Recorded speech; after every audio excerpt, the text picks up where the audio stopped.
14. Of bluefish and bird watching. The sun rose the next morning, slipping over the horizon like a freshly minted coin. Ghede brought the Elawn low over the water and dropped a fishing line off the stern. By midday, he had reeled in 4 feisty bluefish. With a thin knife, he cleaned and gutted them, then sautéed them in a wide flat pan over the brazier with herbs and peppers. The result was delicious. Our skipper has a charming touch for cooking as well. Gabriella used a biscuit to sop up the remaining sauce from her plate.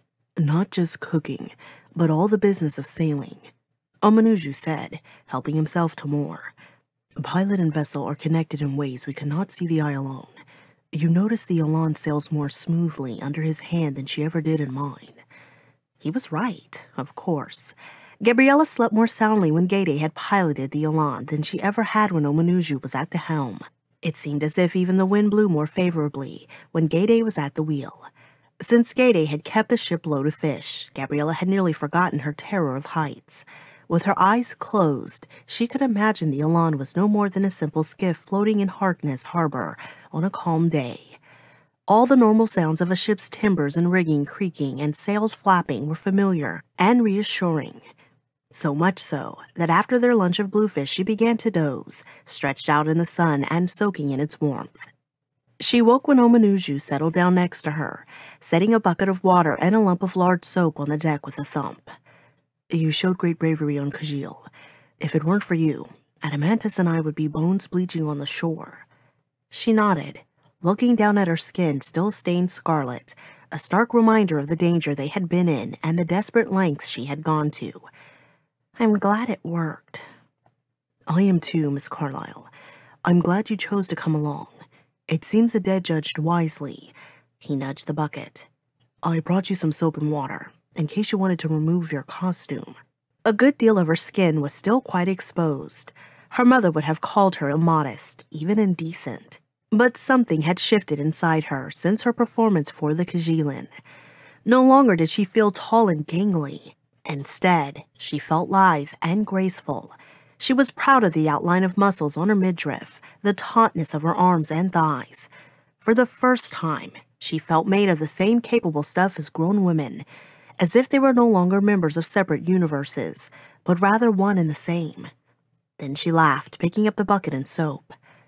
I am taking myself much too seriously, she thought as she doused herself and began to scrub. Kajil dyes were valuable for a reason, though. They did not run easily. Even after an hour of bathing, her skin still had a ruddy glow to it. She decided she didn't mind. The remaining pigment was a reminder that her brush with womanhood had been real. The sky the next day was a deep blue, unbroken except by the smallest of clouds. The wind was up and swept the Elawn along too quickly to drag trawling lines. Omanuju spread maps out over the navigation table, while Adamantis slept next to the cabin's double doors, his long legs folded beneath him, his muzzle resting on the wooden deck. Ghede was in good spirits, whistling and humming to himself. We're making good time, he said. To where exactly? Gabriella asked. This? Well, this is still a long way distant, and we need to make a stop or two before then. First off, we will need a map to help us through the labyrinth that surrounds Nicomedes' treasure. Labyrinth? Won't that make it hard to find our way? That is why we will borrow a map from our friend Nicomedes. We'll just make a short stop at one of his workshops along the way. He had workshops? Yes, but not just for anyone to find. They are hidden. But you have yourself a good skipper. I know the way. All right, she said, realizing the faith they were placing in Ghede, and that without him, they were worse than lost. In the late morning, they passed over a series of islands. From a distance, they were covered in black and white, but as the islands grew closer, Gabriella could see that they were actually textured with yellows and reds mixed in as well, their surfaces moving with thousands upon thousands of birds. Puffins! There are thousands of them! More accurately, hundreds of thousands, Omanuju said. We are in regions of the sea claimed by nature alone. More rocky islands that were home to hordes of pelicans passed beneath the Elawn. Never had she seen such numbers of seabirds or such varieties. Gabriella even spotted storm petrels circling in the air. She knew them by their distinct, almost bat-like fluttering. They only came to Harkness in the spring, but in much smaller numbers. Here, they seemed limitless. After a few minutes, the Elawn swept past the island home of the petrels. Next came a series of smaller rocks, just barely peeking out of the surface of the sea. A high tide would almost cover them. The topmost points were covered with a yellow residue. Steam rose when the large wave slapped over them. When she looked at one of the petrels flying over the island, the bird became blurry, as if the air in between was simmering, like the air above a hot fire. "Why does the air shimmer like that?" she asked. "Fumaroles," Omanuju said, "also known as the dragon's breath. When we get closer, you'll notice the smell." Soon the air became foul with the scent of rotten eggs, making Gabriella gag. She had heard sailors talk of such islands. "There are not really dragons sleeping inside, are there?" she asked, her hands tightening on the railing. "Not on these islands," Ghede said, turning to the levers beside the ship's wheel. There was some bluefish left over from the day before, which Ghede insisted they finish before it went bad. Gabriella mixed it with a few sprigs of rosemary that she found among the other herbs in one of the ship's lockers. Like the biscuits, she did not try to understand how the old herb was, or how it was so well preserved. Omanuju said the airship was ancient, yet the rosemary smelled and looked fresh. She shrugged off the contradiction. She was learning not to question and to just accept the mysteries the Elawn presented. "Like blue men and flying ships," she said to herself. "They just are. It's not my job to explain or even understand." It was a mantra she had developed for herself in the past days, her way of coping with things her mind was not able to accept. But this time, Ghede overheard her talking to herself. "That's the spirit, lass," he said. "What are the gods but a riddle? What is life but a mystery to be experienced? The only way to understand it is to live it, and even then we'll fall short." Well said. Omanuju looked up from one of his books. Gabriella had the sense that the philosophical tenets he was reading would be lost on her, and felt it best to keep her mouth shut while Ghede still thought her wise. No point in disabusing him of the notion, she thought. Bluefish was a bony fish. After Gabriella had finished lunch, she sat at the stern picking at her teeth with a bone that was thin as nail clipping. She was ready for an afternoon nap, but for a few minutes she reveled in the sight of the clouds gathering behind them to the west. Perhaps she would see more birds. From the Elawn, she had learned to love the endless variety of vistas offered by the clouds. At times they formed flat layers that looked like landscapes with the ocean a lake in their midst. Other days, their surfaces bunched and undulated like trees of a forest. Gabriella liked it least when they were within the clouds for any extended time. It was the unrelenting whiteness that disturbed her, as if they had sailed into a void and the world had been erased, or worse, the Elawn and her crew had. Colors on the ship seemed to fade, as did the memory of greens, yellows, and deep bright reds. When they emerged from a bank of white clouds, the color of the sea spread below, like deep blue ink spilled from a well. A solitary bird was following in their wake. By its wingspan, Gabriella knew it had to be one of the great seabirds, likely an albatross. She put off her nap a little bit longer, hoping the bird would gain on the Elawn so she could identify it. Her brother, Damien, loved birds. No, he hated the noise they made, but he loved identifying them. He had learned to tell them by their black shapes against the sky. If she had a knack for that, she owed it to him. She knew Damien would have enjoyed the variety of birds they had seen so far. Gulls, garnets, kestrels, puffins, pelicans, and petrels, and so many of them. She stopped herself short of admitting it would have been worth bringing him along. Already the trip had been far too dangerous, and she was enjoying her freedom far too much. It would be enough to tell him about the bird she saw when she returned to Harkness. Perhaps then he might even be cured, and she would be able to converse with him like other boys his age. The movement of the bird's wings was strange. So was the shape. If she did not know better, she would say the wings looked bat-like, but Gabriella figured that was a trick of the distance. After a while, she grew excited. It was not an albatross or a storm petrel, but something new, an unknown species. The neck was long like a pelican, but the beak looked like a duck's. The tail, too, was strange, long and flailing as opposed to flared. She had once seen a stuffed bird from the southern continent, where there was no winter, only summer year-round. That specimen had brilliant plumage, as if it were glazed, and a long streaming tail that swung behind it. This bird, to their stern, must be a bird like that, she concluded. As it moved closer, she could see the sun reflecting off its body like glass. She gave up on guessing. She thought of asking Omanuju, but he was engrossed in his books, trying to glean what he could on Nicomedes and what lay ahead of them. She was reluctant to ask Ghede, because she suspected he would realize she had nothing to do but watch birds, and the skipper would be quick to find a chore for her to do, whether it was practicing knots, gutting fish, or scrubbing the deck. But curiosity eventually got the best of her, so she climbed the companion ladder to the mid-deck to find Ghede. He was leaning far back in his seat, his feet propped up on an overturned pail, his fingers laced together behind his head. His eyes were closed, and she would have thought him asleep if his lids had not been open, just a crack at the sound of her footsteps. His golden eyes caught the sunlight like bright jewels. "Yes, ma'am. Looking for a task." "Perhaps. I never thought adventuring could be so boring. But right now, I'm vexed as to what type of bird that is astern. My brother is much better at categorizing than demon's feet," Ghede cried, turning in his chair and nearly falling from it. He swung his legs to right himself, then pounded on the deck with his fist. "Omanuju, you'll want to stow your books."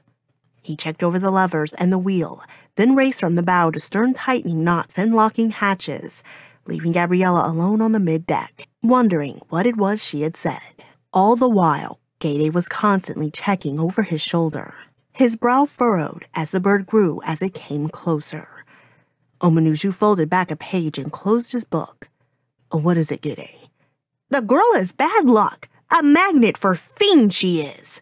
Ghede spat, nodding astern. Omanuju looked to the bird and went rigid. "Is that what I think?" "Indeed," Ghede said, securing a line to a cleat. "Farthest west I've ever seen one." "Seen what?" Gabriella asked, but her companions acted as if she had not spoken at all. "She may have saved our lives, spotting it when she did," Omanuju said. "Don't count us saved just yet." Ghede returned to the wheel and yanked a lever. The ship pitched upward at such a sudden and steep angle that both Omanuju and Gabriella had to catch themselves on rigging to keep from falling. "You best be strapped into the sickness seating," Ghede said, as he raced along the mid-deck, flipping locks and pulling open two hatches. Gabriella thought at first they were stowage lockers, but the undersides of the doors revealed wooden seats and footwells. Leather belts hung from the shoulders of the chairs, and Ghede gestured for her to strap herself into one.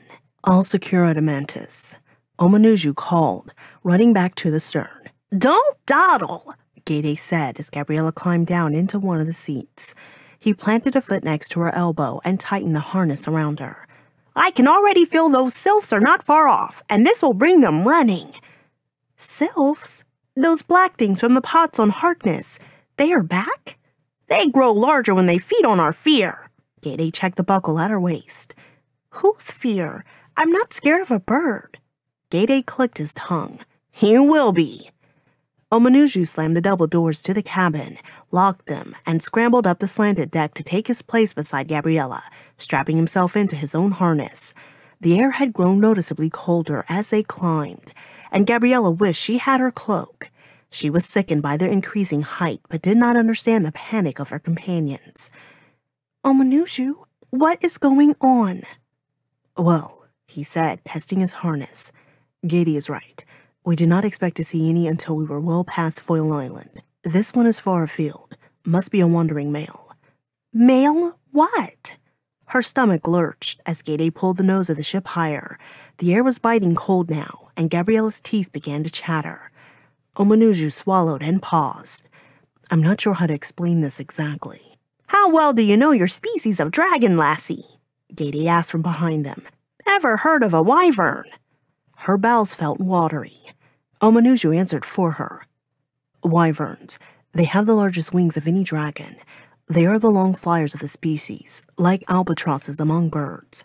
Unlike all other types of dragon with 6 limbs, 4 legs, and 2 wings, wyverns have only 4 limbs, 2 legs, and 2 immense wings. They do not possess the gift of speech like high dragons. Careful, old man. The girl has gone whiter than my shrouds, Ghede said. Gabriella blinked her eyes and did her best to focus. She believed she was awake, so this was not a dream, even if it felt like one.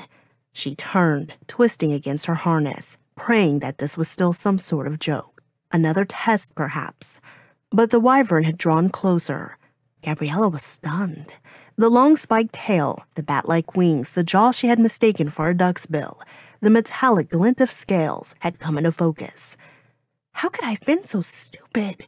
I thought they were just in fairy stories, she heard herself say. Just like bodiless demons trapped in clay pots? Ghede laughed bitterly. Like blue men in flying ships, she said sullen. What is life but a mystery? Sorry, lass, you get the bad with the good. Omanuju reached across the space between them and took her hand. I'm sorry, Gabriella. I meant to tell you. She remembered her own statements in the House of Healing, her insistence of what everyone knew to be true, that dragons were not real. I'm such a fool. We'll be all right. Ghede knows what he is doing. I hope, she thought to herself. The snap of the wyvern's wings could now be heard over the wind. The creature was close enough that Gabriella could make out overlapping teeth at the edges of its mouth. She squeezed Omanuju's hand tighter. As she did so, a new awareness came over her like a cold spot on the inside of her skull. She recognized the feeling this time, remembering it from the day they left Harkness. The sylphs, she said. I can feel them. I can too, Omanuju said. They have grown strong off our own fear. Does that mean you are scared too? Yes. The Elawn was pitched so dramatically now that standing on the deck would have been impossible. Supplies tumbled against one another in the storage lockers below decks. She fought with herself not to look astern. Instead, she focused on the clear, bright sky and the thin ceiling of wispy clouds scuttling above. A wind shook them as they passed through the lair. Gabriella was lying back in her seat now, her feet almost level with her head when she heard a loud cry off the port quarter. Gabriella knew it was impossible to pretend any longer. She turned, any movement difficult with the straps pressing on her chest and lap. She would have thought it impossible for a lizard to fly, but she saw that, despite the heavy scales, the wyvern was clearly a creature of the air. The wings were wide and translucent. The movement of his neck and limbs was fluid and graceful, much like a swan. The scales shimmered with an almost vain quality. The wyvern was a perfect balance of beauty and terror, like an executioner's sword encrusted with rubies and pearls. Just as it was clear it was a creature of flight, it was also a predator. Its claws were long and sharp, teeth crowded in its mouth like a shark's. The luminous eyes were full of a hunter's malice. Was it the fear making her lightheaded, or the altitude? The Elawn had never punched through such high clouds, which spread all around, like stretched cotton replacing the sea. This second tier of the sky was frigid despite the overpowering sun. Gabriella trembled. She crossed her arms over her chest. Omanuju took low, slow breaths in the thinning air. Gabriella felt as if she had just run for miles, over the starboard quarter, like 2 stains on a tablecloth pulsed the sylphs. I'm so sorry, Omanuju. I did not mean to be afraid. You can help that as much as you can help being human, he said. I'm scared as well, and I can imagine even Ghede is scared. Fear is useless in a storm, Ghede said from behind them. It needs to go overboard like ballast. Ghede, will the sylphs affect the wyvern as well? Her teeth were now chattering. It is the other way around. Those demons are likely to avoid our friend down there. Ghede cast another look back over his shoulder. Why? She wheezed. Because dragons are full of magic. Some of that magic can be powerfully destructive, even to the bodiless like the sylph. Gabriella tried to concentrate on Ghede's words, but it was becoming difficult. Her body was shaking. She noticed a film of white frost forming in Omanuju's whiskers. "That's the thing about dragons," Ghede said, his tone speculative.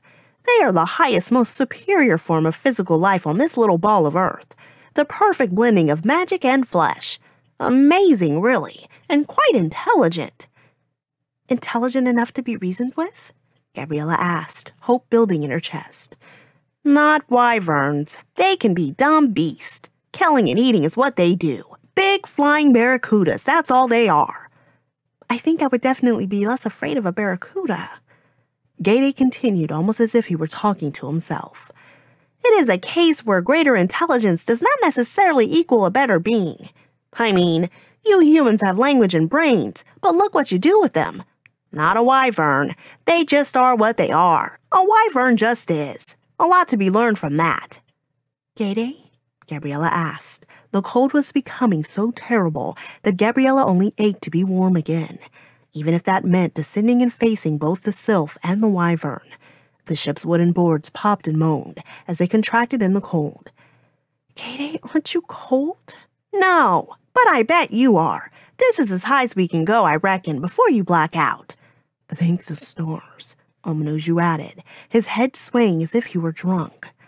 Ghede leapt from his seat and dropped the sails. He moved over the sloping boards as if gravity did not affect him, or maybe he had his own gravity that kept him glued to the deck of the Elawn. Gabriella tried turning to see if the pursuers were gaining, but the effort made her sight dim. She heard Ghede climb back into his seat. After a deep breath, the blackness receded from the edges of her vision. Ghede's blue hand clutched the black lever, one she had not noticed before. She was not sure if it was the thin air or if what she saw was true. The end of the lever was carved in the shape of a skull. "Hold on!" With a heave, Ghede swung the lever forwards. Gears shifted below the mid-deck. Hidden wheels turned. The Elawn fell, but not just a slight dip. It plummeted as a ship in the sky ought to. "Ghede has flipped the stone," Omanuju yelled over the wind, and Gabriella had a vision of the great black stone slowly turning over in the hull below them, its gravity-banishing quality reversed. "The topside does not repel us from the earth." Gabriella did not need an explanation. They fell out of the sky like an anchor. She screamed, lost consciousness, came to, and watched in silent horror as they passed through the layer of highest clouds, and the sea reappeared below them. Now she was terribly awake. The rush of air over the deck was more powerful than any gale wind she had ever experienced. Her hair snapped and flailed around her like black flames. She would have screamed again if she did not have to use so much effort to pull the shooting air into her lungs. This was air turned solid with the force of water, pushing and twisting her body. Even as it shot past, she felt it growing thicker. Ghede pressed one of the pedals. The Elawn pitched nose down. Over the bow, an island swung into view. It was rocky and flat, with wide canyons cutting it apart. The wind had reached a certain ferocity and remained constant. Gabriella no longer felt as if she was pulled against her harness. She felt oddly weightless. She strained again to turn and look for the wyvern and the sylphs. Ghede must have wondered where they were, too. He pushed the pedals, the side sails flapped. The Elawn dipped and spun around once more. Now they were falling stern first, wobbling as they did. Beyond the bow railing, the wyvern was dropping, his wings folded like a bird of prey. Behind him, spiraling like funnel clouds, were the sylphs. Ghede spun the ship back around. The island and the sea moved closer. Gabriella did not know if she liked this view any better. The island was large, and she hoped they might be able to find a place to hide.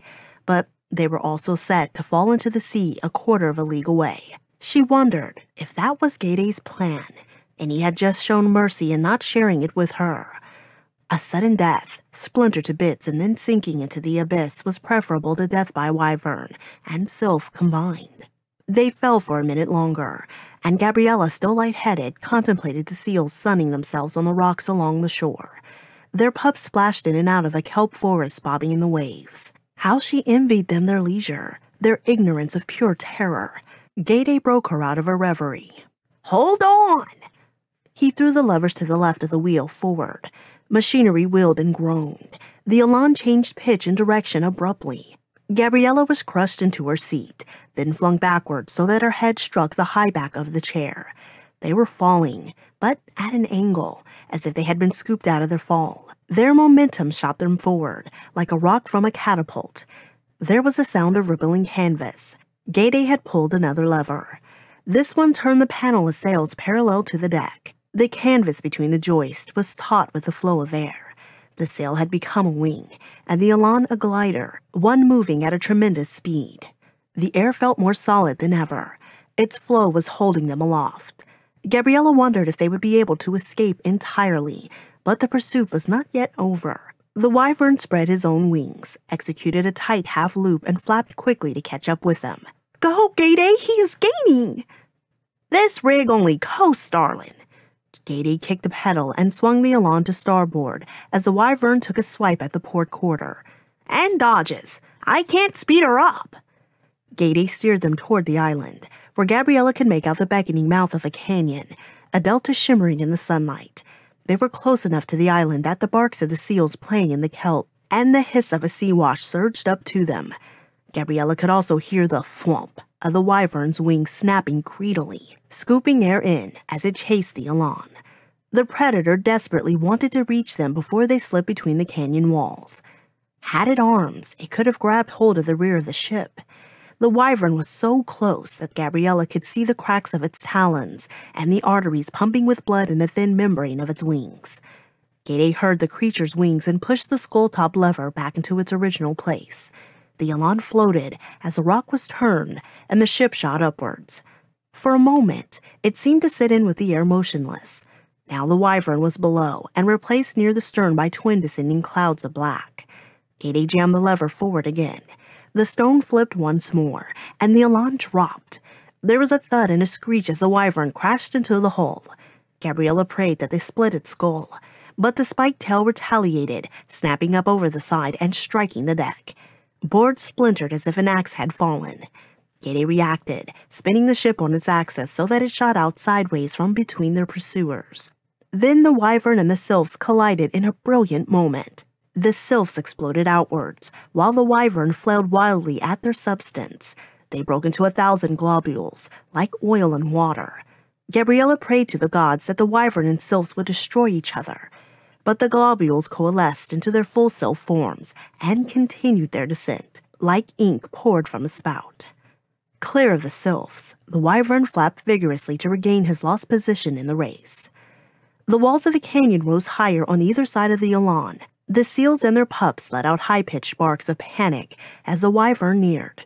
The rocks became bare as the animals frantically abandoned their perches for the water as the sylphs rushed into the canyon, their shapes now twisted black ribbons. Panicked petrels flew from the canyon cliffs. The Elawn crashed into a tree that clung to the rocks. It snapped free and landed on the deck. A shadow from above covered it, the wyvern blocking out the sun. Ghede cursed, stomped the pedal. Gears rolled, and the Elawn turned completely sideways and shot off into a narrower gorge. Gabriella was thrown roughly back and forth in her seat. She felt as if she were being tousled by bullies. She had the growing sense that they were losing control and, worse, momentum. They were dropping quickly. Ghede attempted to compensate by turning the stone sideways to keep the Elawn's weight neutralized. The wyvern snaked between the walls, weaving and dodging with impossible ease. Gabriella felt dizzy and nauseous. Sickness seeding, she thought wryly. The sun burst out around them once more as they shot into a new branch of the river, this one tranquil like a lagoon. Ghede turned the ship sharply. Gabriella and Omanuju were flung across their seats and against their straps. Their last turn had drained the airship's momentum. Bruised and shaken, Gabriella shrank in her seat as the wyvern torn the stern railing away with its claws. The sound of rushing water made her face forward again. Ahead, the canyon ended abruptly in a wall of white falling water, plummeting into a wide lake encircled by sheer rock walls made black by the churning shapes of the sylphs. The sylphs reached out, their tendrils making a spider web to snag the Elawn. Ghede steered the ship towards the base of the waterfall.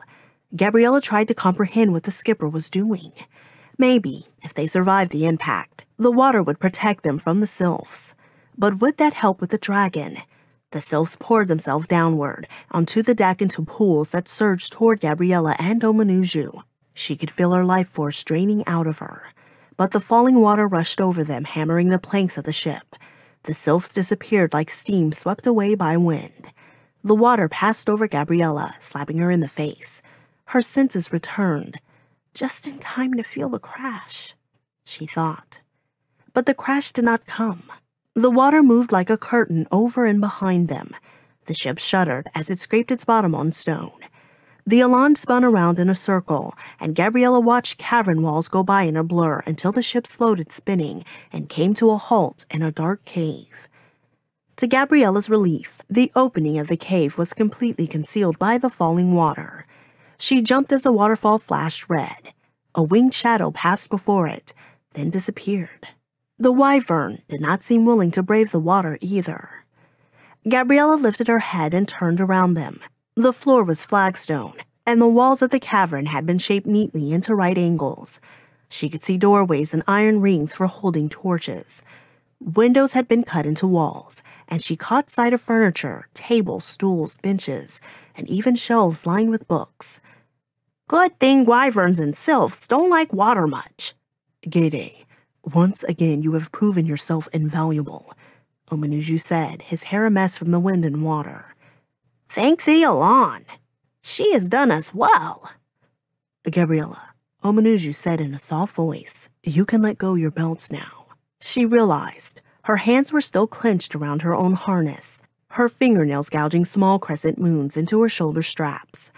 It was difficult to make her hands relax. They had been tensed so long. "Where are we?" she asked. Ghede spread his arms wide, his face a picture of satisfaction.